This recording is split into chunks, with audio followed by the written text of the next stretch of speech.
Thank you so much for being here tonight. This is what, the third time we've done this, Steve? Third time we've done this. And every one of those years, Benham has been our sponsor, so we appreciate that. Can we give them a hand?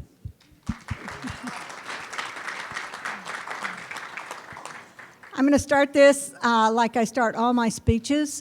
Please subscribe. Remember, we're digital for $9.99 a month. Thank you. We really are happy that we can still, gather a community like this. We feel like that's our job. That's our job, to bring people together, to discuss things and provide you the depth of information. And I think, I give a hats off to the news staff for doing a great job this year of really laying out maps. And Mayor Holt would text me if we got anything wrong. And usually it was just in the little planning thing that told you what was coming next. He was very particular about those words. But he never scolded me, so we're still in good shape.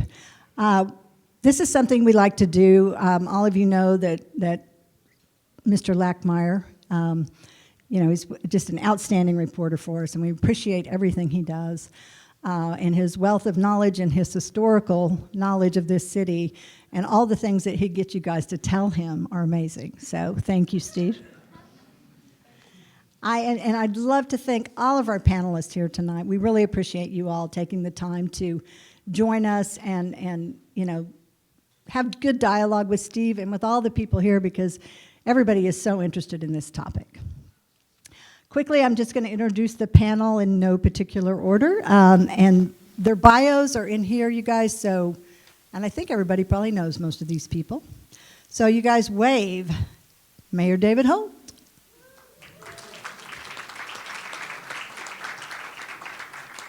Governor Bill Anatoby. Katie Boren. Right here behind me. And our very own Barry Trammell. That guy's got some talent too. We appreciate him as well. Mike Knopp.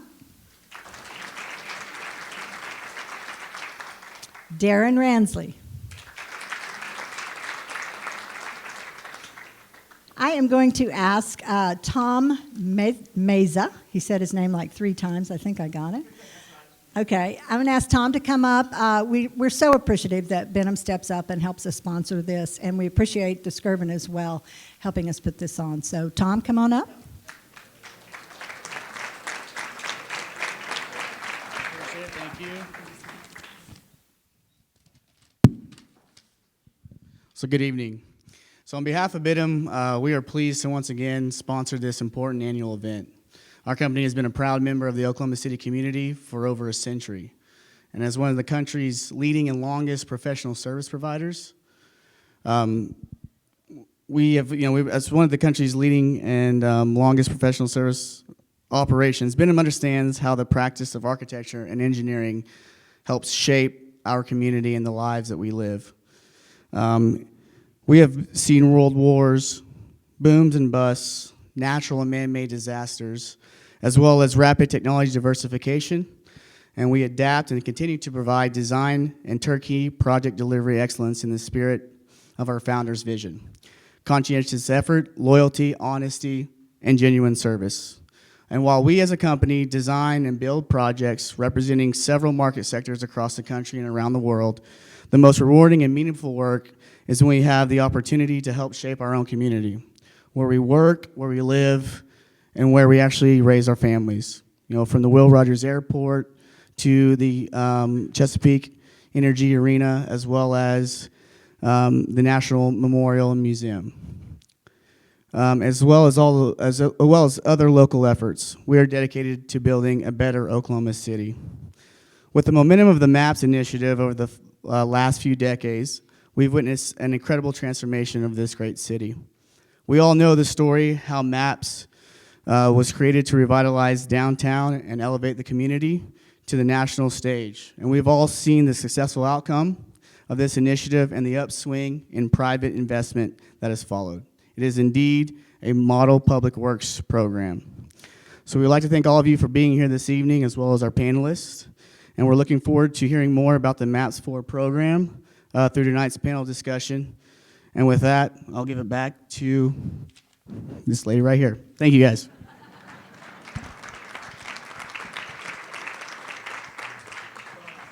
I'm Kelly Fry. Nice to meet you. I'm going to turn this over now to Steve, and we'll just kick this off and get it rolling. So, I think I'm actually going to use the stand, and that way I can have the microphone in a stable place, because a dear friend of mine tonight told me that I've got a history of not using these correctly. All right. So we will first start off by saying hello. Can everyone hear me? It's moments like this, it's a little bit awkward because I feel like I've gotten together with just a couple hundred of my acquaintances and friends. There's so many of you that I've gotten to know over the years, and I really appreciate all of you coming. There's so many of you that are involved in very important things and have done great things. And for you to spend a night with us, I really appreciate it. So let's first of all get an understanding of what tonight is and what it's not.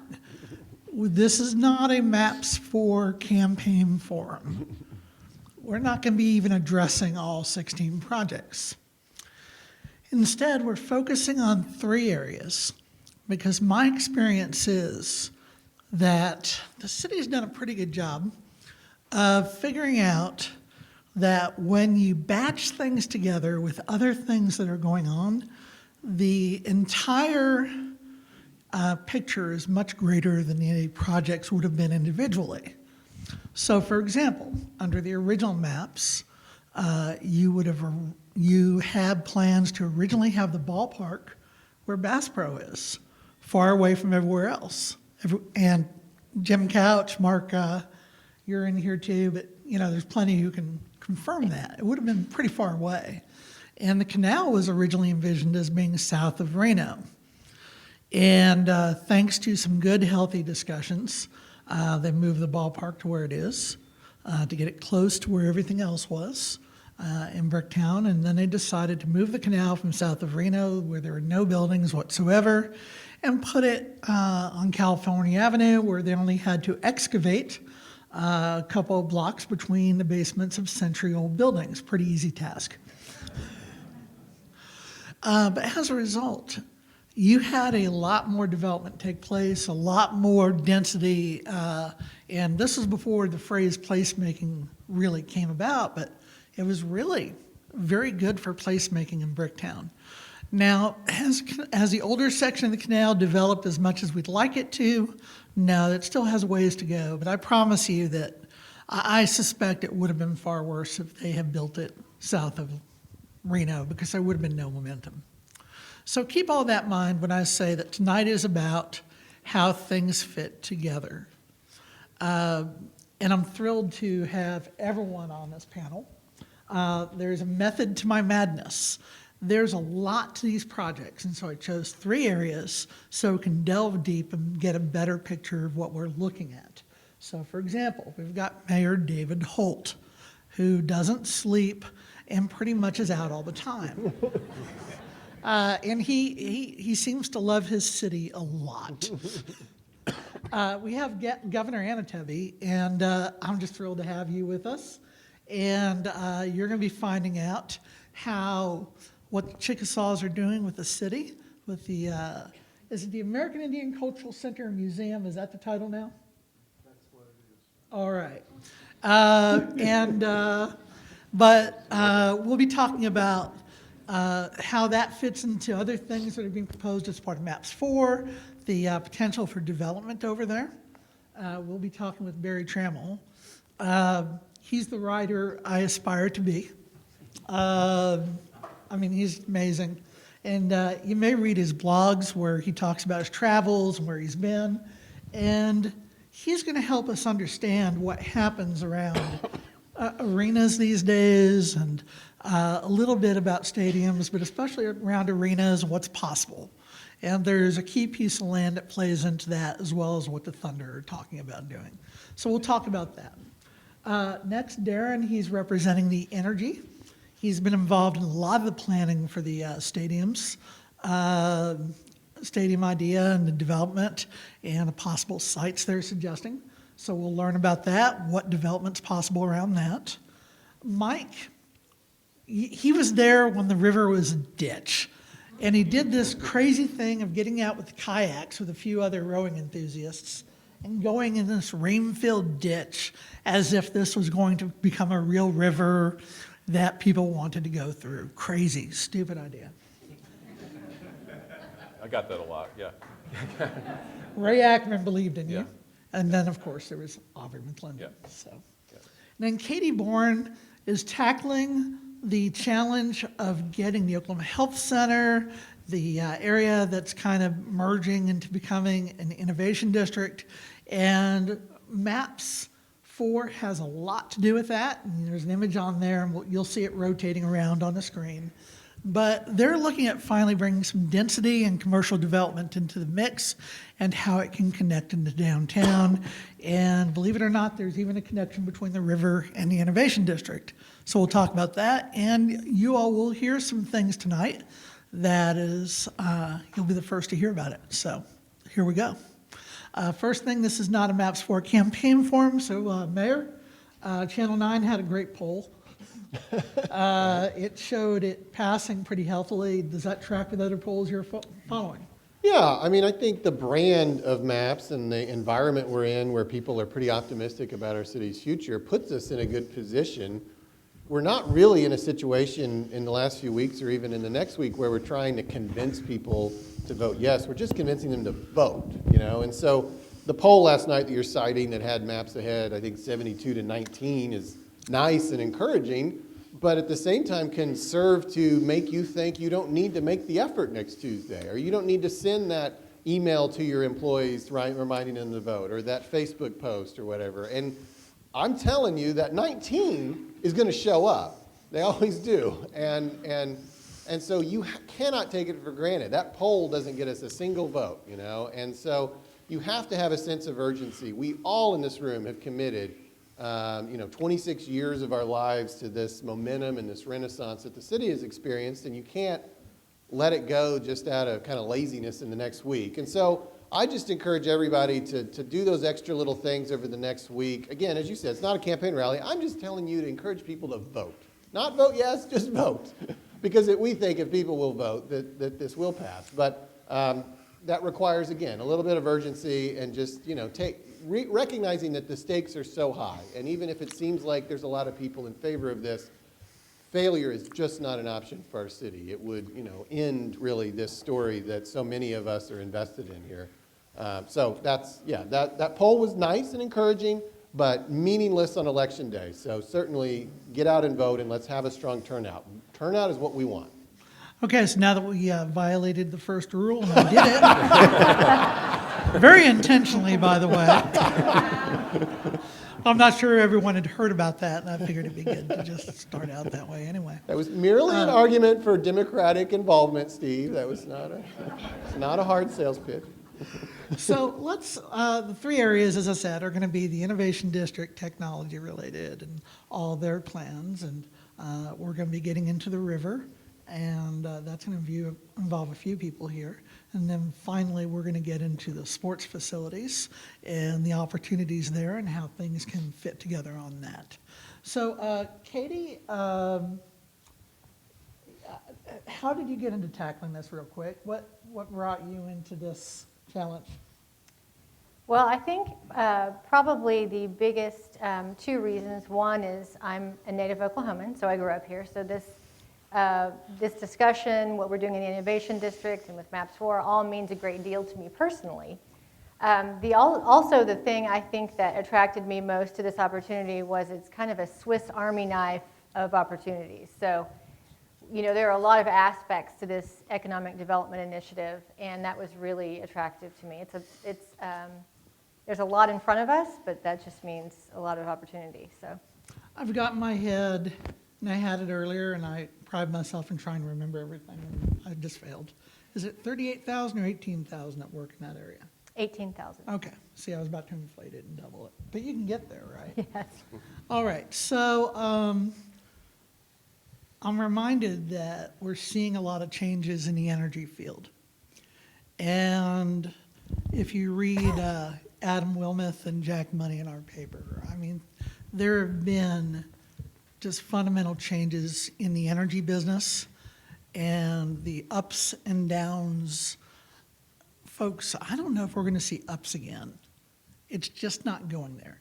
And the chamber and our city leadership have all realized we've got to diversify, and that's been going on now since the passage of MAPS. So I remember the painful times. I was here in 1987. My family went bankrupt, lost their house, and had to go back to New York in '89, and I stayed. And I'm very thankful they were able to come back a few years later. But I've seen the worst of it. I've seen the best of it. We were millionaires on paper for a little bit, and my father guaranteed a $3 million loan on some rigs, and he was a CPA. He didn't know what he was doing. So we need to diversify. It's probably good for us that energy will always be important, but we're diversifying. And biotech, technology, healthcare, even the GE Baker Hughes Research Center.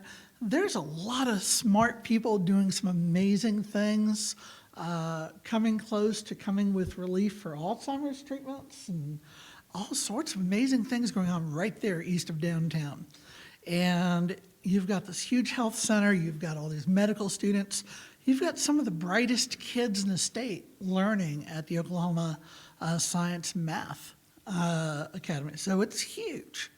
But you drive out there and it's deadly dull. And for the longest time, it was purposely so. I remember when Stanton Young was still on Urban Renewal Commissioner when he was still alive. And Stanton Young was amazing for this town. He's got a great legacy. His work on behalf of civil rights is not well known, but should be. He's saved us from some really bad things when things were really hot elsewhere. But one thing that he really emphasized, and it was something that they had decided on years earlier, and they just never really stopped to think, okay, maybe this is not the way we want to go anymore. And that is they never allowed commercial or mixed-use development into the mix. They wanted every parcel of land for institutional, biomed, and healthcare to be in the lead. And so like when MidFirst Bank wanted to open up a branch, it had to be behind the Oklahoma Blood Institute. So when they did allow it, they were typically hidden. So that's changed. There was a realization several years ago that we had to do something different. There is a look elsewhere, and they realized we need to get some vibrancy. We need to get mixed use. We need to get more density. And so they went through a series of community planning meetings. They had some of the most respected planners in the country, starting with the Brookings Institute and the project for, Public spaces? Yes. Very well known, except it's slipping my mind now. And then one of the, a well-known planning firm. Perkins and Yes. I've got a teenage son. I couldn't go through all these note cards and really interact with you anyway. So. But it's really interesting. They came out with a master plan, and it was very ambitious, and it put some timelines on it, and it does have some things that are based on whether or not there's some things included in MAPS 4, which happened. And I want to talk with you about how this location was chosen, how you're wanting to connect with not just downtown, but the historically black neighborhoods that have kind of been separated. And how realistic is it? You know, the master plan talked about a hotel and some other mixed uses. I'd like to hear from you about what you think is viable if MAPS 4 passes, what you expect to happen. So you see my Swiss Army knife reference. It is really, to me, just a bunch of opportunities, as you've described. It has been limited in what's been allowed to go on in that part of our city, and so it's really concentrated, as Steve described, with a lot of nonprofits and a lot of academic institutions, a lot of really bright people. What started us down this path of opportunity in this area is looking at those really bright people that we're raising and educating here, and seeing what is possible when you put other universities, you put private business, and you put a bunch of other smart people with those smart people, and pull that common thread that cross-cuts all of the different industries that typically don't work together. And you have public-private partnerships, and you create new businesses, and you attract new businesses, and you create new jobs. And so all of that is really ripe to happen over there, and not to mention the physical transformation that's ripe to happen over there that Steve referenced. So, you know, connections are a really big attraction for us, is figuring out all of the ways that we can address the connectivity issues with 235 and include the neighborhoods in any of the benefits that we realize from this economic development initiative. So one of the things that is included, we asked for in maps that did get included, was expanding the 10th Street Bridge across I-235. So I kind of wish we had a current photo up for you and a rendering of what's proposed. Actually, do we have anyone who can go to the projector? We actually do have a rendering, the slideshow, where we can show the 10th Street Bridge. So that's one way that we were anticipating making a difference on the connection issues. There are other issues being looked at because it is a little bit of an island, and we do want a lot more vitality and activity, especially if we're trying to recruit additional business and private investment on that side of 235 and really create a lot of opportunities for Northeast Oklahoma City. Connection is a main focus. All right. Mayor, 10th Street has been identified for years as a important connection between the Oklahoma Health Center and downtown. Should be just a couple more in. Actually, the river's first to go to the next section. I want you all to see what they're talking about in 10th, and this is conceptual only. So understand with maps, they have conceptual images, and then if maps passes, there we go. Go back one. There we go. And there we go, stay. Sit. All right, so and we've seen different ideas for a cap over the highway, but we're talking about $100 million, so please stay. Okay, y'all get a look really quick. You will see the widened 10th Street, and it's got some nice walking trails through there, landscaped. And then, okay, y'all, they saw it. Now, the one thing I'm interested in is, Mayor, during the council discussion right before passing the resolution, there was some discussion of can we do that and still improve some of the other bridge crossings along there. Well, and where are we on that discussion? What do you think? So, yeah, the discussion when we adopted the resolution that included connectivity across the highway there was, well, that's actually great. Can we do that for multiple bridges along the way? You know, 13th, heck, all the way up to 36th, I think, was thrown out. You know, maybe not with the funds we have in MAPS 4. It probably depends a little bit on different approaches we take. For example, what you're looking at here is a retention of all 4 lanes of traffic. And this is somewhat, Katie hopes there's this much activity, I suppose, one day. I've never seen that many cars, probably at any one time, on the bridge. And so some might argue that you could do something similar to this with taking out lanes of traffic, for example. Yes. And therefore not having to spend so much money widening you know, the bridge, and then maybe you'd have more money to do other bridges. I mean, those are all things that, you know, would be hashed out. But this obviously would be a more expensive version, retaining the 4 lanes of traffic and then adding, you know, area along both sides of the bridge to have the plants and the art and all that.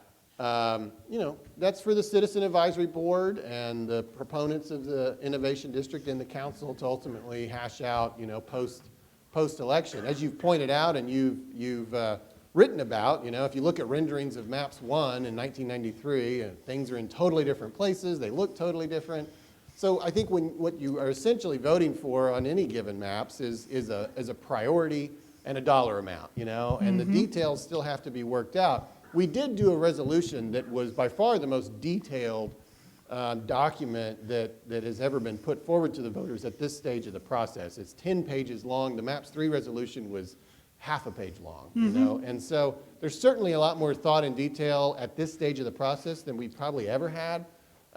Having said that, there's still a lot of questions to be answered, and what that connectivity would really look like is certainly among them.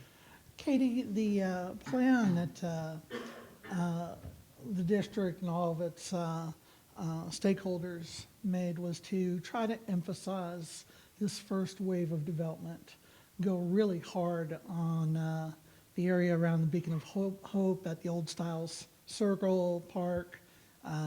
We've got the State Chamber there, and you can kind of catch a little glimpse of the GE Baker Hughes Research Center.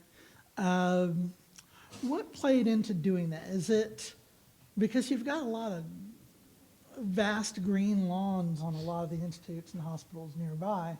What made that the attractive site to just do it all dense and centralized there?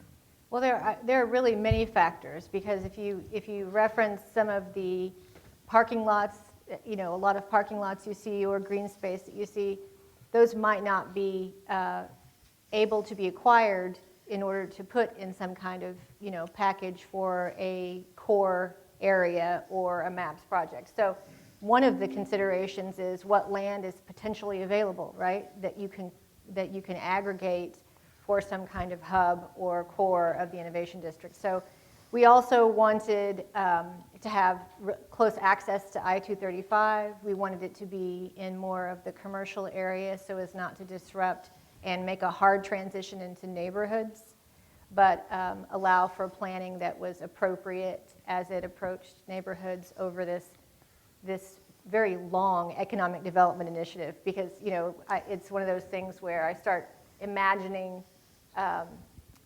the changes to 10th Street Bridge or the Innovation Hub, and I start imagining them a lot sooner than I'm sure they will appear.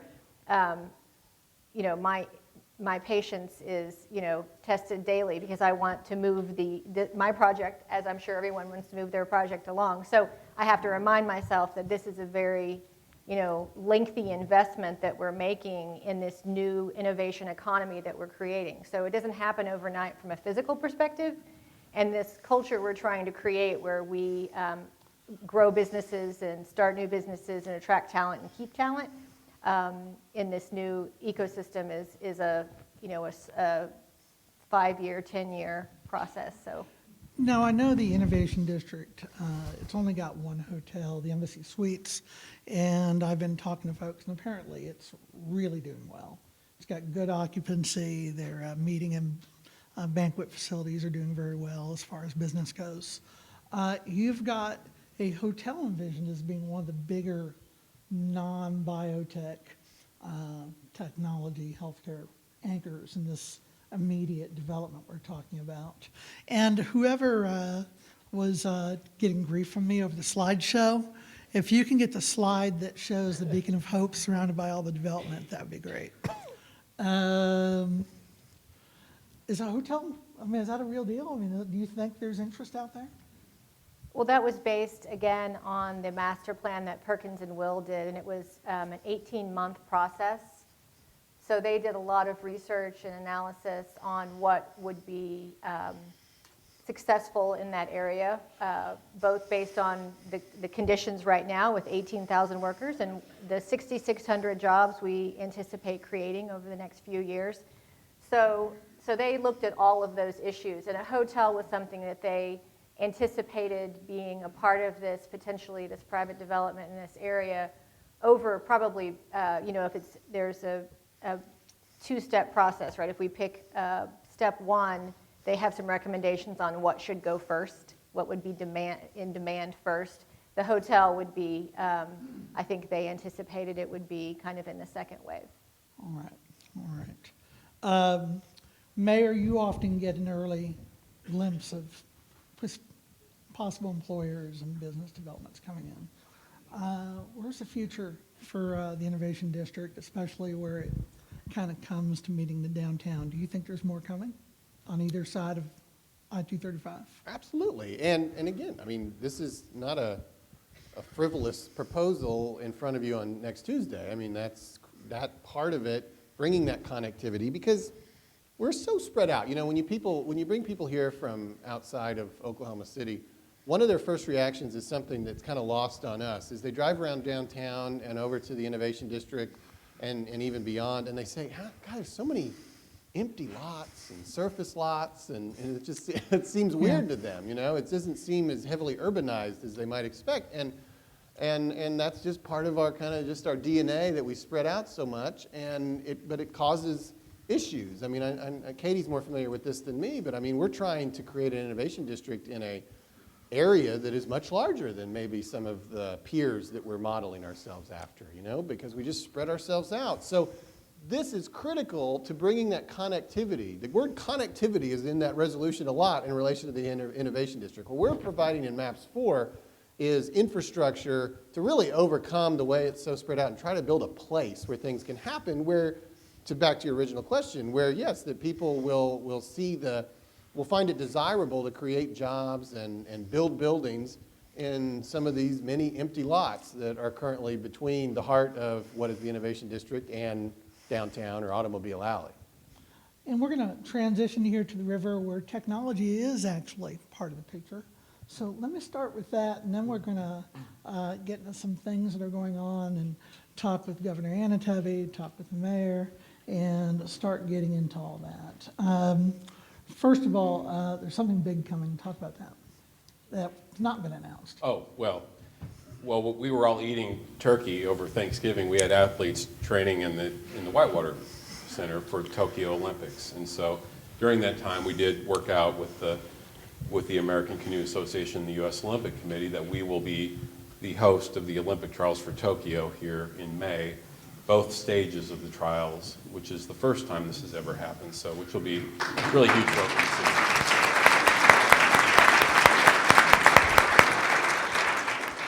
That's really something, isn't it? Well, it's exciting. You know, we've come a long way since the ditch, so that we're able to, you know, get the attention really of that Olympic world. I mean, it is still really the world's strongest brand, those Olympic rings, and to connect that to Oklahoma City, I think, is very powerful. You know, as I take all that in and all the regattas and acclaim that the various aspects of the river have gotten over, especially the last several years, what's coming up and some of the ideas you've got are also pretty intriguing. Technology along the river, how does that work? Well, we had to be creative from day one with the river, because if any of you in the room have read Boys in the Boat, you understand rowing is a very traditional sport, and we were a new player, Oklahoma City, coming into this sport that, you know, internationally, it's one of the oldest sports, steeped in tradition. And for us, it wasn't always about just rowing, but it was certainly the core and the catalyst. So, you know, thanks to great vision, support, like from Aubrey McClendon, and again, the designs of Rand Elliott, and we came up with this concept of being, you know, really forward-thinking and innovative in the way we approach the sport. And so that kind of carried us through kind of the whole development, the culture of the Boathouse District, having the first venue in the world, and still the only venue in the world where we have night racing. You know, that's never been done before, and so we do that. You know, the dynamic propulsion, there's a lot of technical details, but there's a lot of unique things that we have. So at the regatta, the 15th anniversary of the regatta, believe it or not, in October, we not only had boats racing down the river, we had an esports tournament inside the boathouse, which is still hard for me to comprehend. But we had, I mean, that is a future element of the Olympic movement, now whether you like it or not. But it is something that is, I think, also a sign of the times, but also we're thinking, how do we connect to that in meaningful ways? And so we invited, and the U.S. Olympic Committee sent officials down with the idea, let's partner, let's work together and really become a center for sports innovation. How do we take technology and advance the sports? And that's really what we do. That's kind of our wheelhouse in the Olympic movement is talent detection. You know, we are part of the Next Olympic Hopeful initiative with NBC, where we're not just rowers, but bobsledders and and other athletes. And so using technology that helps advance those initiatives. But we're also an attraction. You know, we have a world-class attraction with Whitewater Rapids and zip lines, things that are unique and differentiators for Oklahoma City. So how can that technology also be used as attractions too? We happen to have a altitude chamber, and what if you could go cycling through the Rocky Mountains or the Pyrenees at 12,000 feet while using VR goggles? I mean, there's a lot of things that we can do harnessing technology, AR, VR, mixed reality, and that's something that we're now working on. So, and as you're doing all that, we just had a story on Sunday where you've got a master plan for commercial development. So you're finally starting to try to get to where you can do something. And you've got one prospect now, don't you? We do. We're excited. Now, knock on wood. We are. And Katie mentioned being on an island. I can appreciate that. We are surrounded by interstates and the river, which I think is it puts us in a very unique position, visibility-wise. And being an island, so to speak, it is kind of, we see it as almost kind of a little bit of a retreat from downtown. And the fact that you can, within walking distance, walk from downtown and be whitewater rafting within 10 minutes. I mean, you can't do that anywhere in the country. So we're looking at how do we take commercial development and help advance this really kind of special formula that we're creating down there. And so outdoor lifestyle type developments and attractions, like perhaps a world-class dog park, restaurant, bar, cafe. That'd be kind of fun, Which right? would be kind of fun. So I think Merely how that- hypothetical scenario. Truly hypothetical. Yeah. So those are the kinds of things that we're contemplating, and whether it could be future down the road, you know, other types of outdoor lifestyle-oriented attractions or retail or even a hotel. And what Mike can't say right now, and I'll do this very carefully, we are very close to getting some commercial development along the river. Keep your fingers crossed, but it's advanced. Yeah. Fair to say?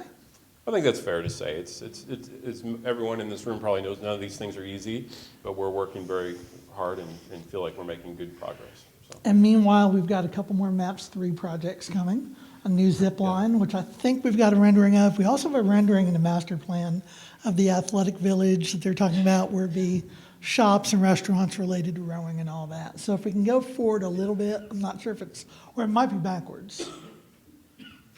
Yeah, we part of the MAPS 3, the surplus fund. There you go. Yeah. Go back one. That's a really conceptual image of what an athletic village might be, inspired by like ski villages, right? Yeah, if you think of if you go skiing at the base of the mountain, there's a village, and having that kind of atmosphere where it's an open air kind of area that you're walking. There might be shops, there might be a bike shop, a coffee shop, a variety of different things that kind of complement that kind of outdoor lifestyle. All right, and there's also another zip line planned. There were two versions of the slideshow, and I think we may have the older one, but I think the zip line was in this one. Yeah, the zip line is And if we don't, but it would actually go a different direction than the one we got. well, yeah, we have one zip line that's a one line, and it's great, but we have this Oklahoma wind that you go across, which limits the predictability of the zip line. So it's very popular. So having a much larger zip line that goes over the Whitewater Center, I think will be very popular. It helps with our throughput as we get more people down there. We continue to get more people down to the river, whitewater rafting. We need more things to keep people busy and active. And the other thing that we're really excited about is being able to say, well, we brought rowing to Oklahoma City, then whitewater, now surfing. So having surfing where you can surf in downtown Oklahoma City starting next year is another big exciting thing that we think that just sort of broadens the demographic of more, a wider age range and more things for people to do. And you're looking at a potential nature center where the old growth trees are still clustered? Yes, that's inspired by the fact that, again, we're, where we talked about the Olympic side, we're also, because of what we've done with the development in the Boathouse District and really around town with all the trails, we've attracted the attention really of the outdoor industry. And we were selected this year as one of 4 cities in America by the outdoor industry to receive it's a multi-year grant to advance outdoor culture. And it's administered through the Boathouse Foundation. And so what that means, it's collective impact. We're bringing in lots of other organizations, and it's about providing access. So getting kids able to do things they never would have thought they could do in Oklahoma City, whether it be, whitewater rafting or cycling or climbing, those things. So the Nature Center obviously goes with that, bringing kind of a very hands-on nature experience within the heart of the Boathouse District is one concept that we're working on. Well, there's something big that's coming on the other side of the river, on the South Shore. And for a few years, it seemed like state lawmakers were quite happy to have spent $90 million on it. And in their infinite wisdom, they decided, we're not going to do anything else. We're just going to let that sit there. I don't understand that. But there was an effort by the Chickasaw Nation and Governor Anatevy, and then by the city under then Mayor Mick Cornett, City Manager Jim Couch, who's with us, and it was pretty daring. It had some risks because it relied on state lawmakers showing some sanity and doing their part in making this happen. But fortunately, it worked out, I believe. It's moving forward. I understand it's really happening. Governor, let me start with you. Why was this important to you? Why did you decide, okay, we got to step in with the city and fix this? Well, it was partially done, and it needed to be completed. It was a great vision. It still is a great vision. It actually dates back to the Henry Bellman administration. I was just a pup back then. You had a full head of hair at that point? Back then, in the late 1980s, so recovering from the oil bust, Yeah. and he developed an effort, they called it Oklahoma Futures. They looked at a lot of different aspects having to do with the economy, and they wanted to diversify. But one thing that they looked at was tourism. And Price Waterhouse did a study, and the results of the study, at least part of the results, was that Oklahoma was missing at least 2 areas that could improve tourism in Oklahoma.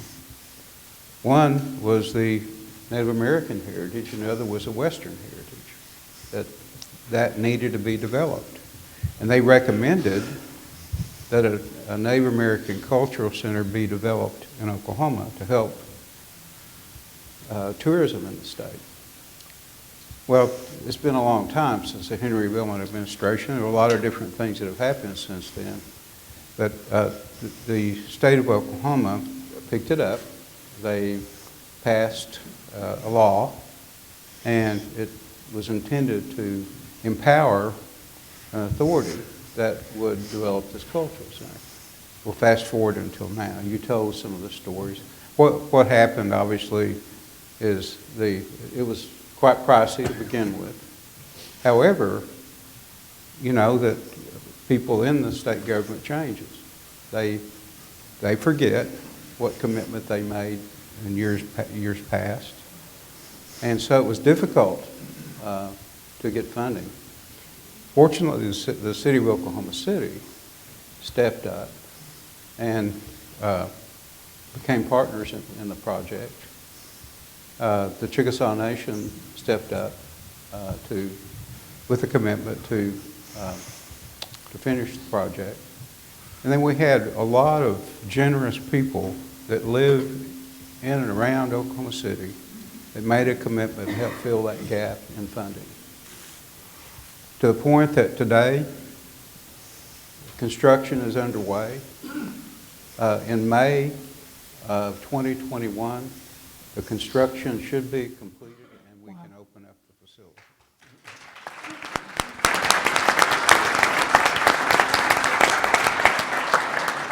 Now, Governor, I'm going to say some things that make you all look really good, because I don't know that everyone knows just how diversified the tribe has become as you and your members have sought to ensure that there's jobs, that there's opportunities, and that you've got a bright future ahead for the tribe. And let's see, now you're in banking, you're in communications, you're big into tourism, and you really promote the whole state as well as your own attractions. You've got Bedray Chocolates with a great location there near Davis. Yeah, Bedray chocolate is the best chocolate in the world. Yes. and how long does this list go? I don't have it all, but you're a business powerhouse in this state. The Chickasaws are. Fair to say. And people don't quite realize that. And it's more than WinStar, which is pretty intimidating itself. It's huge. But you've got a lot going on. Well, we have, over the years, we've been able to attract a great deal of talent to help do what we do. And the progress that we've made has to do with having the right people doing the right things at the right time and investing the dollars that you earn. First and foremost, I must say that the Chickasaw Nation is a government. We don't have a tax base, so we're inclined to raise revenue through the establishment of economic enterprises.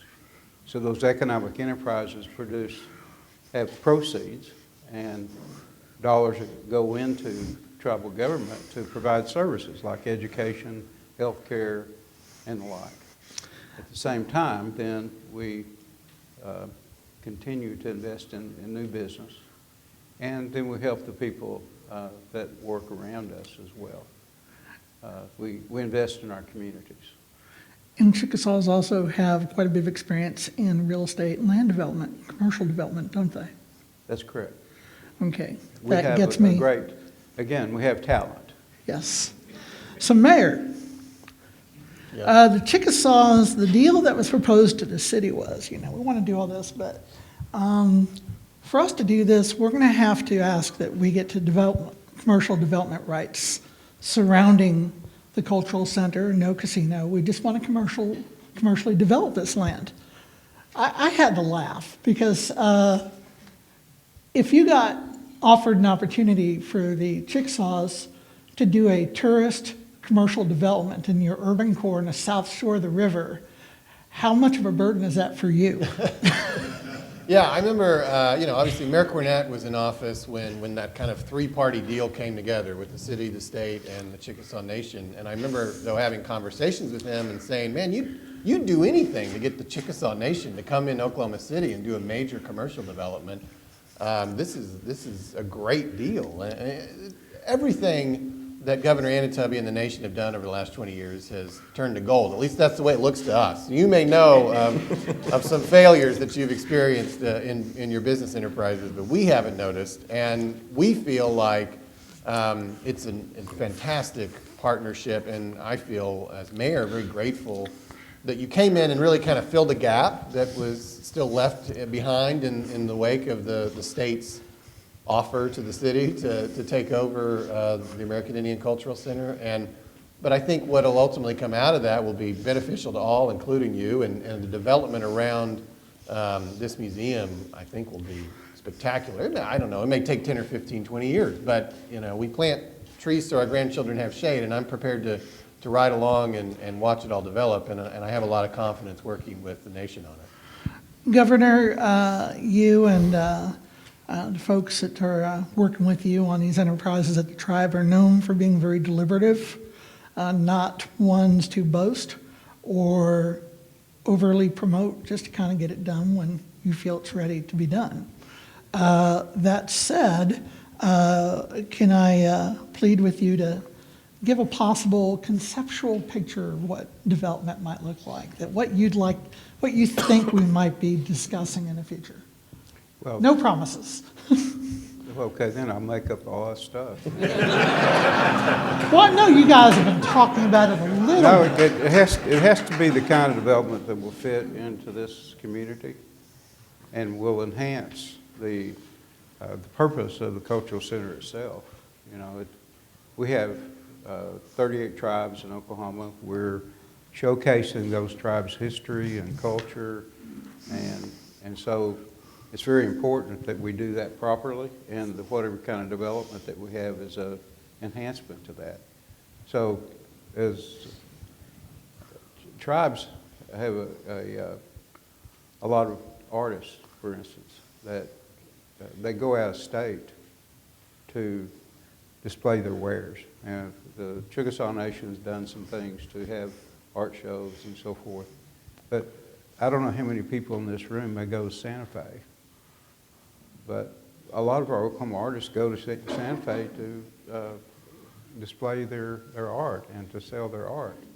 So doesn't it make sense that around this cultural center we do something to allow the Oklahoma artists and maybe artists from other states to come in and have a market a little bit like Santa Fe, maybe better. That's quite it. You actually provided us with a nice picture there. I'm starting to get it. It is.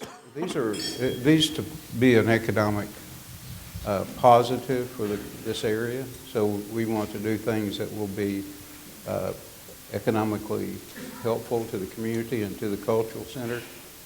And things like when a hotel for people to stay when they come to the art market, or go to down to the boathouse district or whatever, into this area. There'll be things that are developed that will enhance the community, enhance what the cultural center is all about. We do have a challenge, though. You know, that used to be an oil field. So we're having to mitigate some of those issues that are present there. And I understand the city is working with you all on that as far as being brownfields and all that, or? We couldn't have a better partner than the city of Oklahoma City. I mean, I think it's a partnership, I would say made in heaven, but I don't know if that would describe it or not. But it is a wonderful opportunity for the Chickasaw Nation to work with the city of Oklahoma City and this community. We believe it's a community that's it advances, it's moving forward. And you can tell by the MAPS programs that from the very beginning, MAPS has improved this community. It's improved the economics, it's improved the quality of life right here in this community. So by working with the city, I know that we can continue that trend. Some of you are starting to ask, Lackmeyer, it's been like 30 minutes since you've discussed MAPS 4. What's going on here? Wait, this gets good. So, Mayor, and can we bring up that map showing all the different things on the river? It's got some pointer boxes, and you may or may not be able to see it. But as we're talking about 16 projects, there's a lot more when you delve into this than you even realize. So let's start with why and how. So we have a low water dam. Mayor, why are we doing a low water dam? It's different than the ones with the locks. It's going to be less expensive. There's really two aspects to what MAPS 4 is doing around the American Indian Cultural Center. And one is connectivity, again, back to a similar concept we discussed with the Innovation District, and one is beautification. So if you look on this slide, kind of where, I guess, where the words river landing is, that's basically over, I think, if I'm looking at this correctly, over the site of the American Indian Cultural Center. So river landing is part of the connectivity. Obviously, we have our river boats, but they don't currently go to that site. And then if you look above that, to the right there a little bit, to the northeast, you see Pedestrian Bridge. So that's another project included in the MAPS 4 proposal, is a pedestrian bridge from the north side over to the south side. So imagine that you could ultimately walk or bike all the way from this site where the museum and the hotel and all these things would be, over the river, and then, you know, off to the west and into Mike's Land over there with all the boathouses, and then on to Bricktown and so on. Also over there, just to the west, you see an amphitheater. I want to be clear, I don't want to oversell. This is not a new, full-blown, you know, amphitheater that's going to host Jimmy Buffett concerts or anything. I mean, this is a... That goes to Scissor Tail Park, as I understand it. Yeah, we spent a lot of time wordsmithing, trying to. I think what ultimately ended up in the MAPS 4 resolution was community stage. We thought that was the word that better captured the modest proposal that we were trying to do here. but something that would be a little bit of an attraction on the north side. And obviously, we already think we have funding for trails to connect all this. And now I'll finally get to what you were describing, which is the low water dam. Did you said couches here? Yes, sir. What's that water word you use for that, Jim? A weir. That's How do you spell that so Dale Demwell can get that right? Do you know? W-I-E-R. Do you have Yeah. that, Dale? I'm always thinking about my fellow reporters. So not a dam not a lock system like you have elsewhere. Really more for beautification. If you go over there, and Lee Allen and Blake Wade are here, this keeps them up at night. When they drive on Eastern, it bothers them that they look to the west and there's this beautiful river, and they look to the east and it's the ditch still, you know. And so this weir / low water dam would provide water. So really, it's entirely for aesthetic purposes. It would not be navigable at this point, but it would be a better look for those coming and going. And then finally, the beautification element of Maps 4 does mention the Reno connection and trying to and who knows what that'll look like. There's a photo of Reno. Yeah. Can we bring that up? It's drone. So if you're going from Bricktown to the American Indian Cultural Center, which you probably will, Reno is the way, and Reno today Nope, keep going. is very industrial. There we you go. go. So I assume that's Reno there on the left, right? So that's very industrial, and who knows what we do, but something beautification-wise, streetscaping might be in order, and that is contemplated in the beautification part of Maps 4. So between the parks part and the beautification part are where you will find those various elements that will enhance and build the infrastructure around the American Indian Cultural Center so that it can succeed. Reno is a pretty important future connection between the Boathouse District, right, Mike? Bricktown, and the American Indian Cultural Center and Museum. So it's pretty important to figure out what to do over there, and I've been writing about that. It's never been a really sightly corridor. It's got a lot of problems. Now, we also have another situation, and it's not new. We've been dealing with this for a long time. Our bridges are ugly. Utilitarian is the U word I like to use, Steve. I mean, I know they're built well, and, and they're engineered, and it's just meant to get people across, but they're not stunning. Right. I mean, nationally, bridges are statement pieces, right? Brooklyn Bridge, Golden Gate Bridge, and we took a different approach, right? So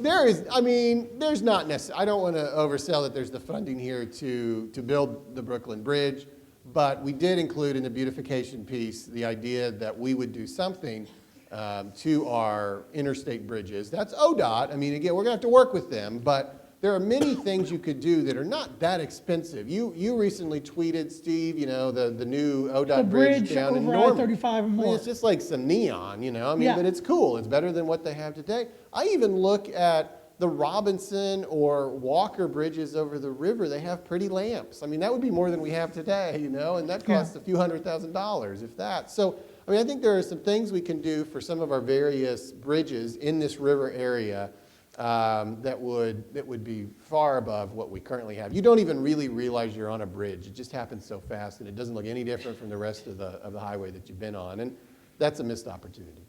So we're looking at a possible picture. Well, we know we're going to have an American Indian Cultural Center and Museum right there at the crossroads of I-35 and I-40, pretty much. They're along a river that's kind of extended out, so you definitely have a great view of the river on both sides. We're looking at hopefully some improved aesthetics on interstates 35, 40, and 44. We're looking at a pedestrian crossing, which could also have some pizzazz to it, I understand. We're looking at something to clean up the Reno corridor. Governor Anatobi, how much more attractive does that make that development area despite all of its challenges around the cultural center. Does that help you in what you're trying to accomplish? Absolutely. We need this connectivity, and beautification is really important. This pedestrian bridge is really special if you could make a connection. And I guess if you were to imagine, this beautiful cultural center crossing the bridge, the pedestrian bridge, and looking down up the river and seeing all the development up the river, and looking across the river and seeing the cultural center, we're connected. And the stage that he talked about is certainly important.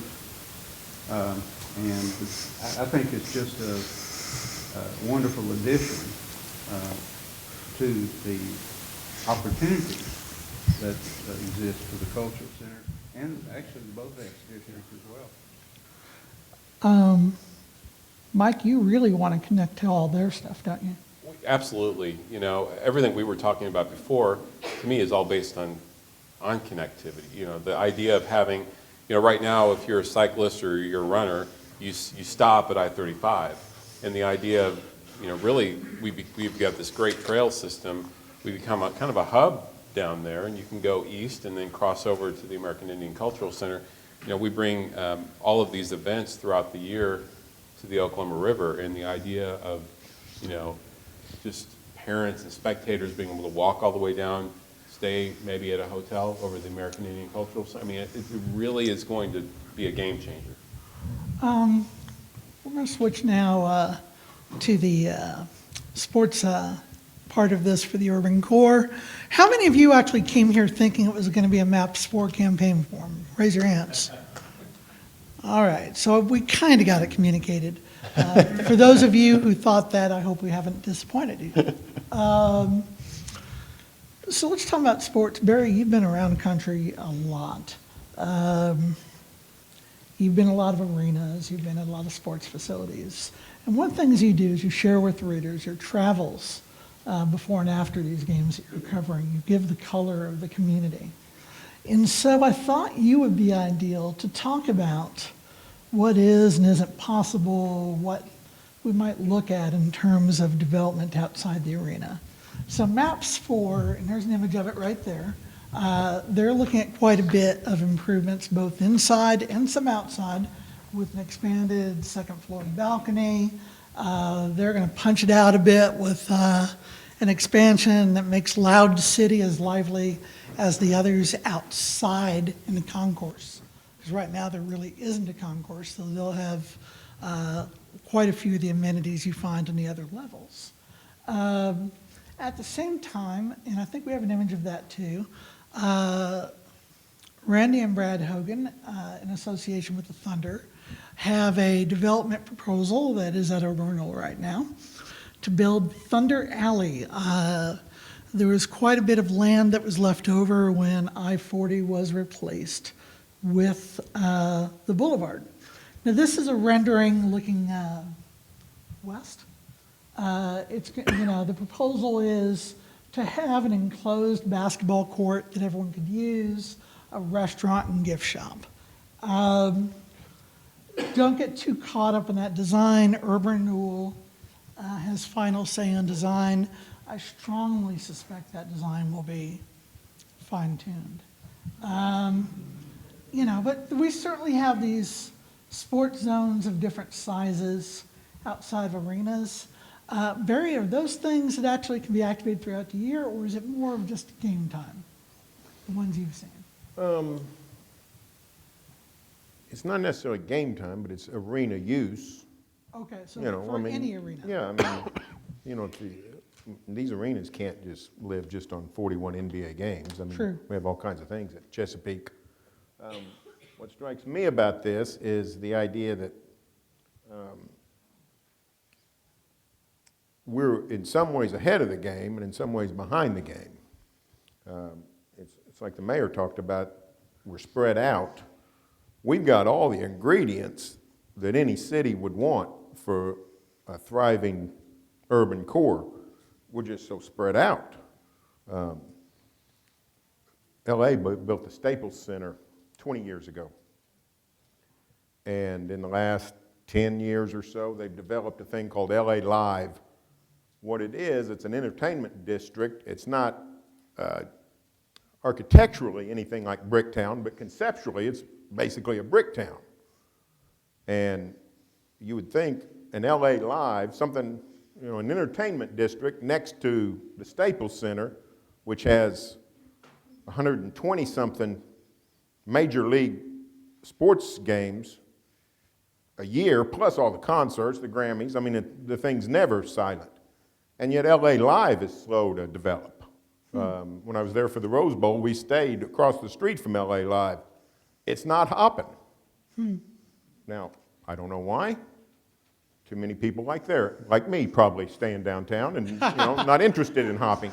But so the idea that if you build it, it's automatic. Even in a place like Los Angeles, you got to do it right. But here we've got a brick town already. We've got Midtown.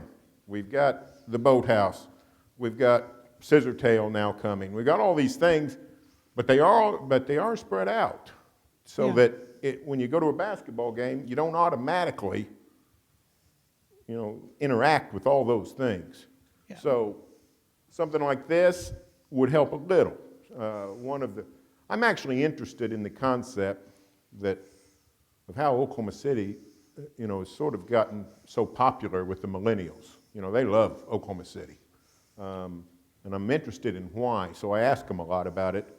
And I've also asked them, after you invited me on here, I talked to some of them about some of these issues, and they would like a little bit more right there around the arena. In other words, at the Scissortail Park, apparently there's not that much dining options right now. Yeah, we got one restaurant. Right, so those kinds of things. Yeah. Attractions. I think somebody used the word attractions. That's what we're really talking about. How you get people excited to come. We've got a lot, but sounds like we could use more. But in places like LA, it's not natural. They have to work at it. In places like Kansas City, they built the arena first. They've since have found what they call the Power and Light District, so their version of Bricktown is really doing well, but they had the arena first. We had the entertainment district first. So there's different ways to do it. But the thing is, it's slow to develop. This isn't going to take off. Whatever we do, it's not going to take off in 3 or 4 years. It's going to be something that is longer developing. So let's make believe for just a second. You've got 4 blocks of vacant land, parking lots, that were once the Fred Jones dealership. Immediately to the west of the arena and across the street from the Scissortail Park with the streetcar running right in front of it. Bob Howard, who owns all this land, he asks to meet you for coffee. Barry, you've been all over the place. With a property like this, and all the places you've seen around these arenas, what do you think would excite people the most as part of a development I might do on this property? Well, I'd use a word that I've stolen from people like up here on the stage, mixed use. Mixed use, different things. Don't make it just one thing. I do think that if you could take a block from the Plaza District and put it right there, that would be pretty cool. People would like that. Now, I don't know That's if that hard to recreate. I don't know if that would harm the Plaza District or not. But something like that. I don't want to. No. I don't want to. Here I'm moving everything from the city around, but just from an aesthetic viewpoint or from an eyesight standpoint, it'd be pretty cool if the Ferris wheel was there instead of Wheeler Park. Something like that. Just things that just make people want to sort of get excited, walk around.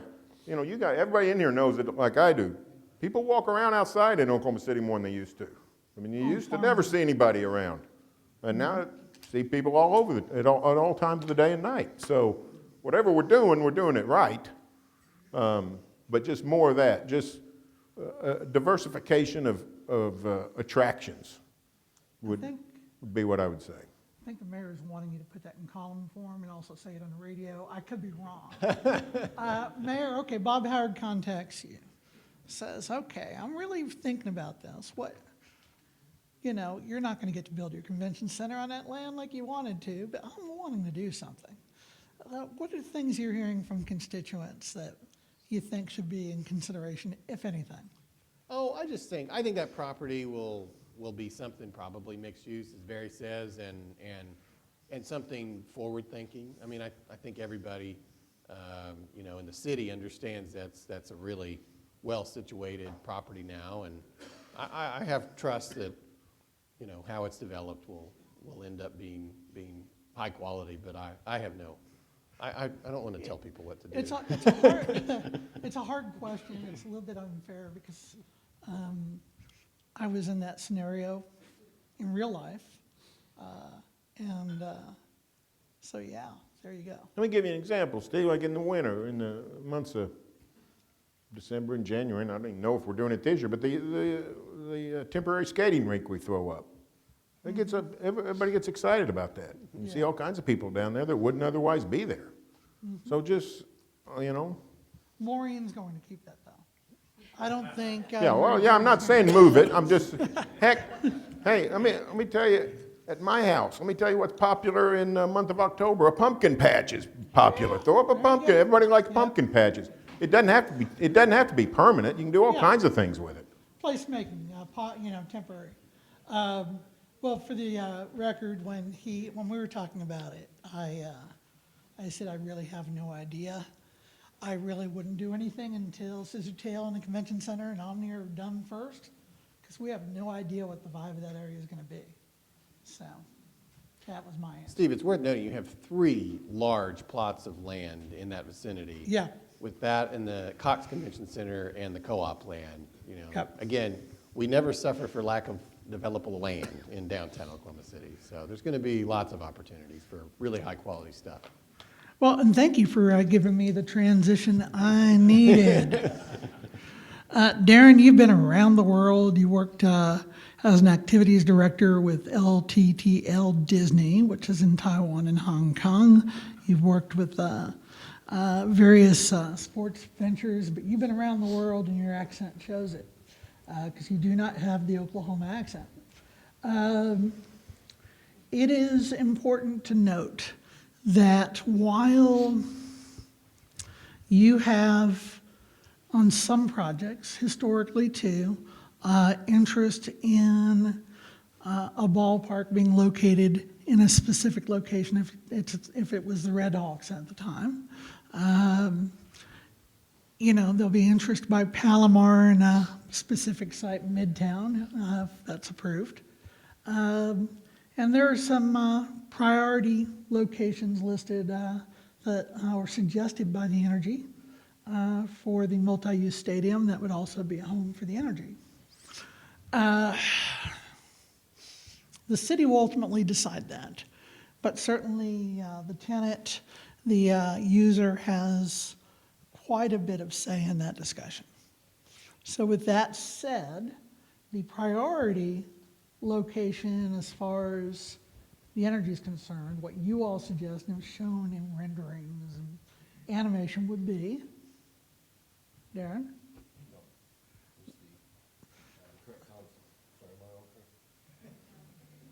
Can you all hear him?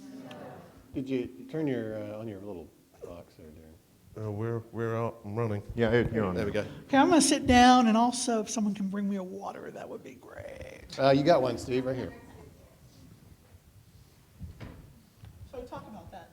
Why is that the priority site? It's a. Yeah, I probably need that.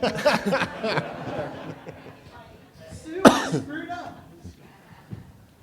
The initial piece of land that Steve has brought to the table there, which is the PCOM land, it was one of the initial ideas for a multi-purpose outdoor event venue to be on that piece of land. The primary focus of that piece of land was the acreage. There is a very, very large acreage. I believe it's just under 40 acres, broken down into many tracts.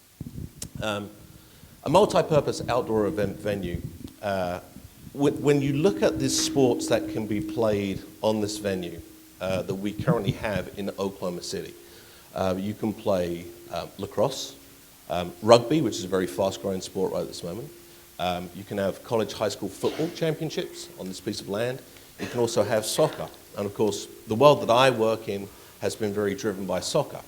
But as I've got involved in the MAPS conversations, and I've been on the speaker circuit, much like Mayor Holt, and we've had many, many conversations about what the piece of land needs for a multi-purpose outdoor event venue. We go back to those groups that we are working with, the stakeholders, and we had the conversations about what are the needs for a rugby team, what are the needs for lacrosse, what are the needs for high school American football championships. And it has to be a large enough location that you can, A, play the sport. And one problem that Oklahoma City Energy has at the moment is we play at Taft Stadium. And for Taft Stadium, Taft is a historic stadium, absolutely historic. A lot of people that I've talked to in Oklahoma have said, I played high school ball there, I ran track there, I did this, I did that. There's great memories to it. But unfortunately, the soccer field of play is too wide for Taft Stadium. It is an American football field. It should be 110 by 75 on width, and that is just not at Taft. So as we design a multi-purpose outdoor event venue, we have to look at sports that can be played within those confines. So 110, 75. That brings in rugby, lacrosse. It brings in also new sports that we're starting to have conversations with universities. We mentioned esports earlier. That's an outdoor idea that is growing. Primarily they're in indoor venues, but outdoor could happen. When you look at the piece of land of PECOM, PECOM has 2 ingresses, 2 egresses, if you will. One on the north, one on the west side underneath the bridge. The entry flow for a large sports facility needs to be almost circular. Come in, go out with parking facilities. There also needs to be, for the sports, rugby, lacrosse, and soccer, you have to have goals on the north and the south end, which means it needs to be rectangular going north to south, if you will, which means you have to have a large piece of land. As you tie through to the multi-purpose outdoor event venue, we can break it down into content and context. The content, in reality, is an 8,000-seater bowl for sports events. Then you can change that and morph it through to a concert venue as well, to do outdoor concerts. And the way that you would do that is you would build a stage either on the north or the south end, but create that in situ. We at the moment have a plan on placing a stage at the north end. This north end would have everything from rigging, it would have trussing, you could hang your line arrays, which are for sound, video boards, etc. You can have a concert. You take a field, which is 110, 75 wide, you fill that with humans, and obviously going for front of house, if you know anything about music, that would be in the middle of the field where the sound is controlled. And you can fit 18,000 people. Now you take 8,000 people and you take 18,000 people and you add them into a geographic location which is in a downtown environment, you have to look at parking, you have to look at what people want to do prior to an event. Prior to any event, sport, music, etc., about 2 hours before, people want to go and enjoy themselves. That is food, that is beverage. Post, about an hour and a half, food, beverage, but also they want to move into the world of possibly additional entertainment, live concerts, etc., or live restaurants, bars that will play music. So you have to build that around what is the main multi-purpose venue. So PECOM, the piece of land that's there, around about 40 acres, fits that very, very well. We also have, you're right below Oklahoma City Boulevard. It's an easy entry. You now have the Omni, you have the convention center there. It's so geographically placed. We talk about connectivity, and if you move from east to west within the river, that piece of land really was a focused point early on.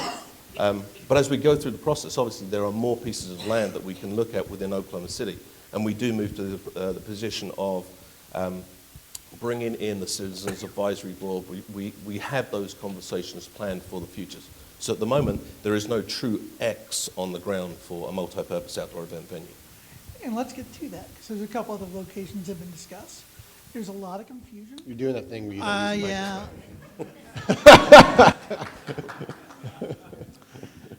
I stood as long as I could to avoid that problem. I hate these things.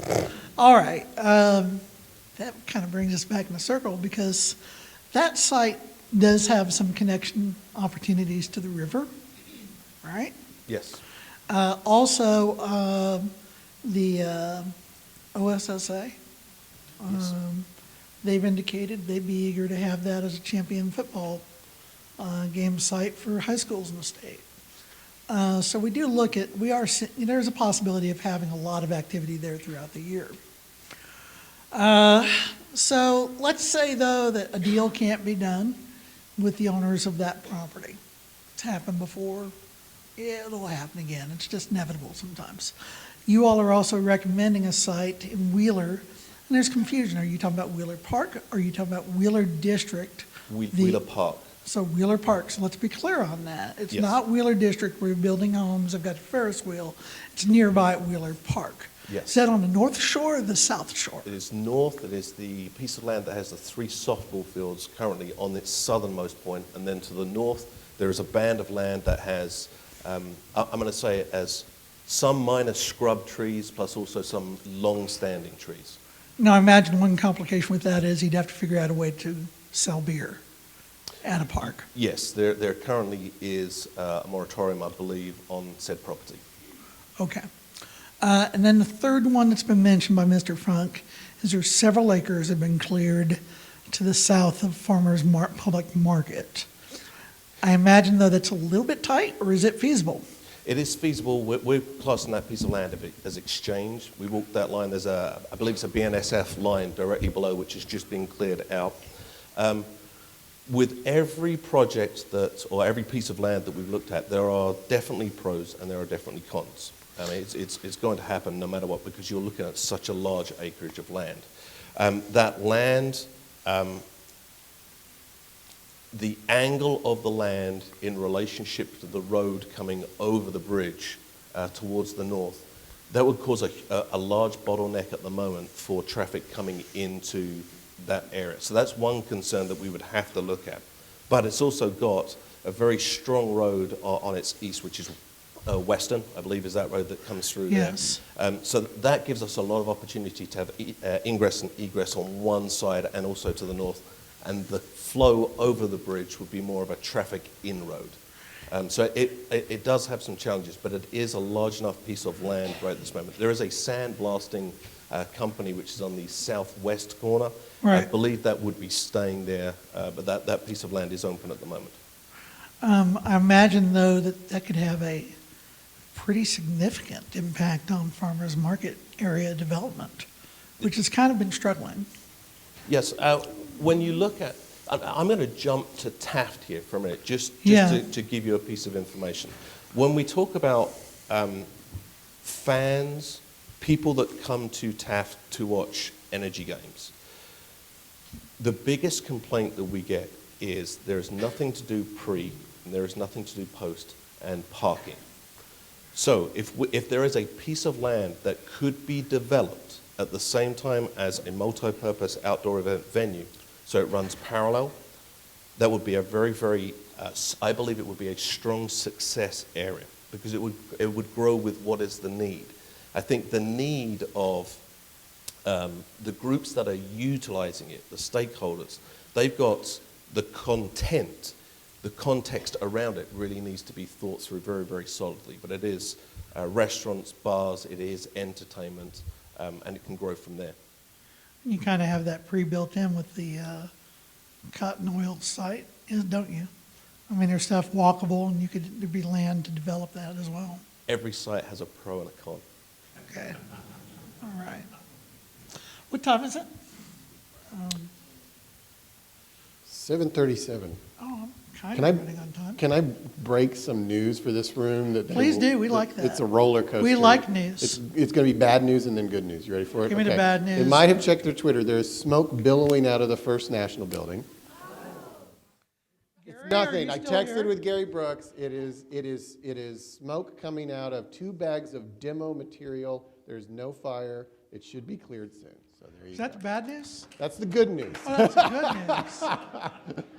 Well, I at some point you were going to find out, and I kind of wanted to get ahead of that because you of all people were going to be beside yourself. So it's okay. Don't Gary panic, left man. though. I don't know if you noticed. Gary's gone because that happened. So. John, you cool? You got everything under control next door?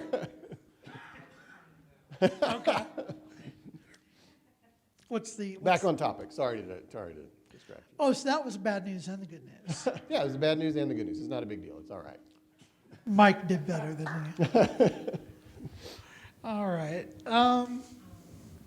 So I guess we kind of have the picture. So I'm going to go through some cards. There's some things that are not really related, but I'll see what we could ask. And hold on, I got to go back up to Mike's stand.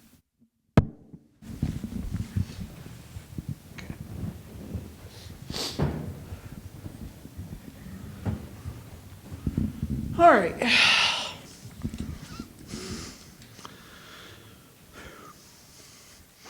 These are related questions, not quite on the theme. Mike, can y'all hear me? In regards to the Whitewater Rapids, is anything going to be done to clean up the water? I love that question. Yeah. Can we clarify the question? Clean up being, yeah, it's turbid. It's not dirty, so it's perfectly safe to go whitewater rafting. But it is like chocolate milk. So I mean, and the reason for that is our great Oklahoma red dirt that gets blown in there, it gets stirred up, and then our filtration. It just nowhere on earth has apparently what we have to deal with. So. The good news is, as we speak, my staff, probably actually right now, is power washing the sides. I mean, it's a really it's a very labor-intensive process. They're going to get it clean, completely clean. We're addressing all of the potential points of runoff or areas where and try to address that. And we're addressing a new or an advanced filtration system. Hopefully that'll be in by next spring, which is part of the MAPS 3 surplus project. I don't know that I would ever proclaim that it will be clear because, number one, you don't expect that when you go whitewater rafting anyway. but it will be definitely not brown. So. I'm aware that we're starting to run over, but we'll ask one more that I think really does relate to all this. And I can address it somewhat. The mayor might be able to address it some. The question is, what are development plans or ideas bordering the lower Scissortail Park? That area has been cleared, but it's not under construction yet. That would be on Robinson and Harvey from I-40 south to the river. So right now, that land is clear. And I might actually have Maureen come up here and help me out on this. You cool with that? That's the advantage of having a really great crowd is sometimes there are people in the audience who can help me out. We do have the Oklahoma Humane Society that's working on fundraising. Is it $20 million, Nicole? Yeah, $20 million Oklahoma Humane Society campus. Be a really great operation where they kind of partner with the animal shelter and they do fostering dogs and they do training and education and reach out. And their vision is they'll even have space where, like, if you're having a stressed out day, right now your option, if you're really into dogs, is to simply drive down to 9th Street parking lot and watch dogs playing outside, which I do when I'm stressed out. And I have no shame, and I've told them so they don't call the police on me. So imagine being able to actually, take a quick break and go down to the Oklahoma Humane Society campus down the street, and you could actually go and, if you're registered, play with some of the dogs. That would really make my day. So, Adam Wilmoth, if you're in here, if I disappear for a couple hours, that could be happening, and I'll get things done. Maureen, we're starting to see some interest in commercial development across from the lower section of Scissortail Park. It's a key connection to Capitol Hill, but it's a tough task ahead because of the condition of some of the properties. What would you like to see in that area as far as development goes? I'm putting you on the spot. Well, I would just say before that, there's a certain Union Station in between those two areas. And so for me, Union Station would be my priority to renovate, because I think that would have a hugely synergistic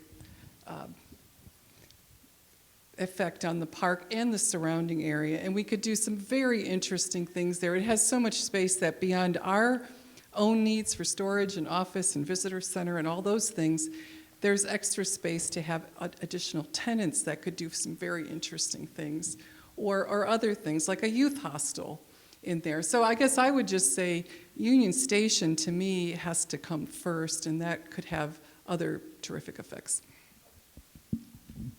And known for my dedication to historic buildings and architecture, I'm not going to argue that.